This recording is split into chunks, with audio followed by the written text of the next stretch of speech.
How to buy BUBB token on PancakeSwap version 3. Now before we start, this is not financial advice. I'm not professional or economic expert. Before investing in any project that you find on my channel, please do your own research. Now before you go on and buy the token, make sure to check the X account and keep following the updates about this token, and don't forget to check the Telegram channel too. So as you can see, this token is available on MEXC. To be able to buy this token on PancakeSwap, now go and open the PancakeSwap website. First of all, connect your wallet.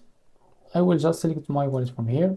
So as you can see, select your wallet. I will select the OKX wallet. I will just log in to my wallet first. You can see here.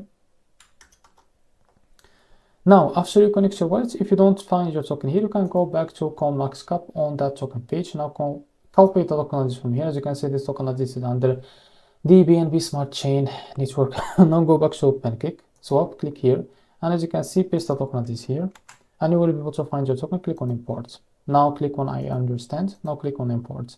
As you can see, you will be able to find your token here. From the top, you can select the token that you want to buy with. For example, I will select the USDT, and make sure that you have enough USDT on your wallet. Now go click here and type how much you want to buy. So here, as you can see, you will be able to see how much you receive. Now that, click here on swap, and you will be able to buy this token. So this is how to buy BUBB token on PancakeSwap version 3. If you found this very helpful, please like and subscribe. See you next video.